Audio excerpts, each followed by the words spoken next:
समाज को लेकर के इकट्ठा होकर के हम अपनी बिरादरी को लेकर के असदुद्दीन ओवैसी पर ही मोहर लगाएंगे इंशाल्लाह। बीजेपी का रास्ता आसान हो जाएगा, बीजेपी की बी टीम है। अजी वो तो चपेरा गुजारी है, तो किधर के लायक है ही नहीं है। तो हमें चाहिए कि हम उन्हें गद्दार न कहें, उनके साथ मिल करके चले और उन्हें भारी वोटों से यहाँ से जिताने का काम करें। ये तो चपेरा गुजारी हैं, तो वैसे कोई दे देंगे यहाँ तो। कई लोग ये कह रहे हैं कि वो तो बीजेपी की बी टीम है, अपने भाई वैसे को वोट देंगे। ये कह रहे हैं कि अगर वो दोनों आते हैं तो गठबंधन को नुकसान पहुंचेगा। हम नहीं उभारने तो कौन उभारेगा उसे? हम अखिलेश के पीछे फिर रहे, अखिलेश कोई हमारा थोड़ा ही है। वो 4% है, हम 20% है, हमारा अपना कोई नेता नहीं है। भाई वोट नहीं गिरने को वैसे चला वहाँ। क्या हुआ अचानक कि एकदम मिजाज बदल गया? भारत लाइव हिंदी आप लगातार देख रहे हैं और मैं हूं आपके साथ अबू दर्दा अकरम। लगातार आपको दिखा रहे हैं कि मीरापुर उपचुनाव को लेकर जनता का मूड क्या है और क्या क्या उनकी राय है और वो किसको चाहते हैं अपना प्रतिनिधि चुनना, इसी को लगातार हम दिखा रहे हैं। आज पहुंचे हैं झोजा बाहुल गांव, ग्राम खेड़ी, फिरोज़ाबाद में। यहां पर कुछ लोग मौजूद हैं, इनसे भी जानने की कोशिश करेंगे कि आखिर उपचुनाव को लेकर कैसा समीकरण बना हुआ है। और कहते कि जहां 4 आदमी बैठ जाते हैं तो वहां पर राजनीतिक चर्चाएं शुरू हो जाती है।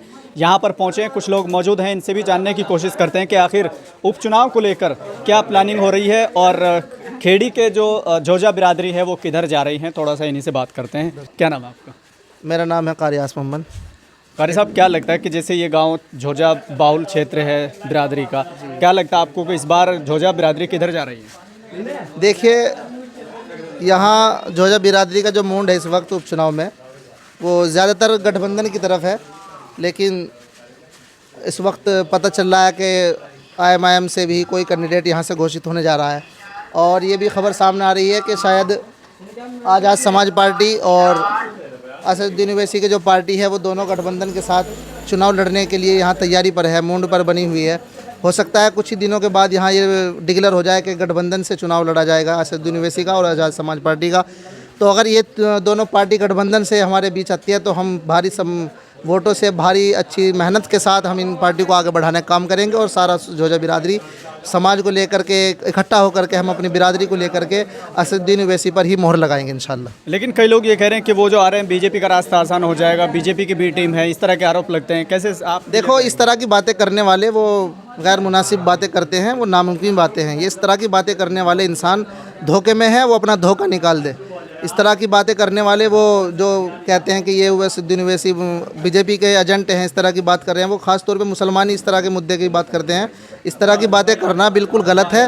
वे हमारे अहम लीडर है, फ़न खां हैं, और इस वक्त मुस्लिम जितने भी फ़न मुसलमानों के हक़ में आते हैं, कोई भी मामला आए, बुलडोज़र का आए, वक्फ बोर्ड का आए या किसी भी और मुद्दे का आए, सबसे पहले असदुद्दीन ओवैसी एक अहम ऐसे लीडर है जो हिंदुस्तान की सरजमीन पर पहला कदम उठाते हैं और बोलते हैं, संसद में बोलते हैं और तमाम तर जगहों पर अपनी पार्टी को ले जाकर वो बात करते हैं। तो हमें चाहिए कि हम उन्हें गद्दार न कहें, उनके साथ मिल करके चले और उन्हें भारी वोटों से यहाँ से जिताने का काम करें। मेरा नाम तो वासिफ है जी। वासिफ, क्या लगता है कि इस बार आपकी बिरादरी किधर जा रही है? जी अजी वो तो चपेरा गुजारी है, तो किधर के लायक है ही नहीं है। तो ये तो चपेरा गुजारी हैं, तो वैसे कोई दे देंगे जी यहाँ तो। और वैसे को दे रहे हैं? जी पक्की वजह क्या है? वजह तो सारी वजह है जी, जो काम करवावे वही वजह है जी। लेकिन यहाँ कैसे आप हमारी तरफ से बोल जाए जी। अच्छा जी आपके अब जैसे ये सुनने में आ रहा है कि चंद्रशेखर आज़ाद और MIM का गठबंधन हो सकता है, कभी भी ऐलान हो सकता है, तो कैसे देख रहे हैं आप? क्या वो सीट निकाल पाएंगे या फिर बीजेपी? बिल्कुल निकल पाएगी जी, इंशाल्लाह कोशिश करेंगे निकालने की। लेकिन कई लोग ये कह रहे हैं कि वो तो बीजेपी की बी टीम है, आप कैसे देखते ये तो बताने वाले तो पता नहीं क्या क्या बता रहे जी।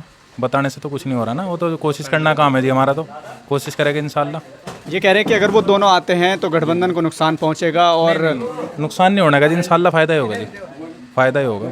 क्या क्या चीज़ें आपको जो लगता है कि अखिलेश यादव से आपकी इतनी नाराज़गी किस वजह से है? तो थोड़े से बोलने चालने के ऊपर ही है जी मामला। जो हमारे लिए बोल जाए जी वही है, हमारे लिए तो मैन आदमी है नहीं, वो कोई भी हो जी। अब तो हमने सुना कि अखिलेश यादव की ज़बान पे भी मुस्लिम लफ्ज़ आ गया है। वो तो आने से तो कोई दिक्कत नहीं, तो पहले से आता आ रहा जी, काफ़ी टाइम से हम भी देखते आ रहे। बात तो बोलने की जी। लेकिन हम देख रहे हैं कि कई जगह हमने बात की है, वो गठबंधन का बड़ा जोर बता रहे हैं इस गांव में। नहीं ऐसा कुछ नहीं है, वो तो जो बता दिया वही है जी, बस बाकी देखते हैं। क्या नाम है? मोहम्मद अजमल। अजमल, क्या लगता है ये किस तरह की बात कर रहे हैं? ये सही कह रहे हैं भाईजान, अपने भाई वैसे को वोट देंगे।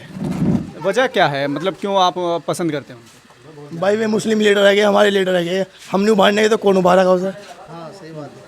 भाई हमारा अपना लीडर भी तो होना चाहिए। हम अखिलेश के पीछे फिर रहे, अखिलेश कोई हमारा थोड़ा ही है। वो 4% है, हम 20% है, हमारा अपना कोई नेता नहीं है। लेकिन क्या कहते हैं कि बिरादरी आपकी है, आपके समाज के लोग हैं, वही उनको समझने को तैयार नहीं है। कई लोग आपके बीच से कह रहे हैं, क्या वजह है कि अभी तक नहीं समझ पाया? इंशाल्लाह सब समझेंगे, सहज समझेंगे। एकदम तो सारा काम नहीं हुआ करता। भाई पहले भी अपने क्षेत्र में लड़ा करते, अब हमारे यहाँ से आ गए उत्तर प्रदेश में, इंशाल्लाह शायद से जबकि यहाँ से गठबंधन से हो रहा, पूरी पक्की उम्मीद है सीट निकलेगी। चलिए, अगर यहाँ पर ओवैसी नहीं आते हैं, नहीं लड़ते हैं, गठबंधन या फिर और पार्टियाँ चुनाव लड़ती है, ऐसे में आपका क्या ऑप्शन होगा? भाई वोट नहीं गिरने को वैसे तो अलावा। अच्छा, हाँ जी, इतनी दीवानगी? हाँ जितनी दीवानगी जी। मतलब क्या चीज़ें हैं जो इतना मजबूर कर रही है? अखिलेश यादव होगा, कितने हमारे लीडर रह गए तो सारे सबका इनकाउंटर हो गया, अब तक नहीं बोल रहा। आजम खां का उसका बावड़ा बना रखा, उसकी घरवाड़ी आएगी, उसकी क्या कहते हैं नमाज पढ़ते पढ़ते खेंचो पीटे पुलिस वाले, आज तक नहीं बोल रहा। अच्छा, तो वे अपने लीडर रह गए, वो बोल रहे हैं मुसलमान के हित में, पूरे हिंदुस्तान के हित में बोल रहे हैं। तो सबसे पहली बात तो यह है कोई मुसलमान के नहीं, वो सबका लीडर है, मगर अच्छा है। तो इस बार आपकी बिरादरी, आपका समाज सब वोट देगी जी। ठीक है। क्या नाम है आपका? मोहम्मद साकिब। साकिब, क्या लगता है ये लोग किस तरह की बात कर रहे हैं? ये बिल्कुल सही बोल रहे हैं। लेकिन अभी तक यहाँ एमआईएम ने चुनाव नहीं लड़ा है, यहाँ ओवैसी की कोई सभा नहीं हुई है, कैसे लगता है आपको इतनी जल्दी मोड बदल जाएगा लोगों को? नहीं, सहज ही होता है सारा काम, मेहनत करने से ही होता है, ऐसे तो नहीं होता। जब यहाँ पे लड़ेंगे, कुछ वोट मिलेंगे, फिर आगे बढ़ते रहेंगे। गठबंधन से अगर आएंगे तो सीट निकल सकती है। लेकिन ये समाज जो अखिलेश यादव के पीछे बहुत रहता था, या फिर यूँ कहे कि बसपा के पीछे रहता था, क्या हुआ अचानक के एकदम मिजाज बदल गया? बस मसला तो ये है, आवाज़ नहीं उठाते मुसलमानों के लिए, तो यही वजह है। यही वजह है। और क्या चीज़ें आपको अच्छी लगती है?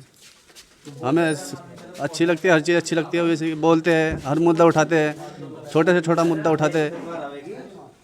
तो आपको लगता है कि अगर चंद्रशेखर आज़ाद और एमआईएम का गठबंधन हो जाता है तो वो सीट निकाल पाएंगे? हाँ, इंशाल्लाह जो निकाल पाएंगे। क्या नाम है? मोहम्मद ताज़ीम। बड़े पेपर पढ़ रहे हैं, पेपर में आज क्या मुख्य समाचार है? अभी तो उठाया था, अभी नहीं देख पाए जैसा कि कुछ पढ़ा हो इसके बारे में। उपचुनाव होने हैं, ये लोग किस तरह की राय रख रहे हैं आपने सुना है, लेकिन आपकी क्या राय है? बताओ, मैं तो आरएलडी को वोट करूँगा। अच्छा, आपने तो एकदम समीकरण बदल दिया। हाँ जी, वजह पहले से आरएलडी को करता आ रहा ना वजह क्या है? जी, पार्टी है अपनी। अच्छा, कार्यकर्ता हैं क्या आप? तो बेशक। तो ठीक है, आप कार्यकर्ता हैं, लेकिन कार्यकर्ता तो मेरे ख्याल से उसी की तरफ जाता है जिसका कार्यकर्ता होता है। लेकिन एक आम इंसान से जो बात होती है वही हम लोग दिखाते हैं, और यहाँ भी लेटे हुए हैं, थोड़ा सा इन्हीं से जानने की कोशिश करते हैं कि आखिर इस तरह का समीकरण बन रहा है। क्या नाम है चाचा? मुस्तकीम। क्या लगता है ये बच्चे तुम्हारे किस तरह की बात कर रहे हैं? ठीक कर रहे। मतलब आपको क्या लगता है, जैसे आपका समाज जिस पार्टी की तरफ जाता था, अब उससे क्या नाराज़गी हो गई कि एकदम समीकरण बदल दिया? समझने क्या बदले बात ओवैसी के साथ हो तो वजह क्या है? वजह पार्टी अपनी आएगी, अपना भाई आएगा। अच्छा, आपके बीच से आरएलडी पे जाने के लिए बात कर रहे हैं लोग? आरएलडी पर दिए, मैंने पहले दिए, अच्छा, अब क्यों दे रहे? आपके क्यों नहीं देंगे, क्या वजह है? आपका पार्टी अपनी आ रही है यहाँ जी, अच्छा, अगर वो यहाँ से नहीं लड़ते हैं तो ऐसे में क्या करेंगे आप? फिर देख चंद्रशेखर को। एक खबर चल रही है कि ओवैसी और चंद्रशेखर आज़ाद बहुत जल्द गठबंधन कर सकते हैं, कभी भी ऐलान हो सकता है। अगर ऐलान होता है तो क्या सीट निकल पाएंगे? हाँ, टक्कर से लड़ेंगे, टक्कर से लड़ेंगे। क्या चीज़ें हैं जो आपको पसंद आती है ओवैसी में या फिर चंद्रशेखर आज़ाद में? ये बोलते हैं जी, कौम के लिए बोलते हैं। लेकिन आपके नेता तो अखिलेश यादव कहा जाता है कि वो आपके नेता है। मुस्लिम के इतने काउंटर हो गए, एक यादव मारा, उसी भाला तारा काम ने। क्या बात है। तो ये चीज़ें आप देखते हैं, मोबाइल पे देखते हैं? बस देख ले, हम पढ़ा आदमी जी। मतलब ये पता कहाँ से चलता है कि वो बोलते हैं नहीं बोलते हैं? एक इन इधर मोबाइल पर बतरिया है। अच्छा, तो मोबाइल के ज़रिए से देखते हैं और जिसके बाद तुम्हें लगा कि भाई हम अपने के साथ खड़े होंगे। हाँ, क्या बात है। तो ये है खेड़ी फिरोज़ाबाद के कुछ लोग जिनसे हमने जानने की कोशिश की कि उपचुनाव को लेकर यहाँ के झोजा बिरादरी जो है, झोजा बाहुल गांव है, इसके लोग क्या मिजाज रखते हैं और उपचुनाव में किस तरफ जाने वाले हैं। ये कुछ राय आपने सुनी है। फ़िलहाल अभी और भी जगह पर ओपिनियन होगा, एक जगह से हमने किया है। फ़िलहाल आप इस वीडियो को लेकर क्या सोचते हैं, कमेंट बॉक्स में अपनी राय ज़रूर दें। फिलहाल के लिए इतना ही। देखते रहिए भारत लाइव हिंदी।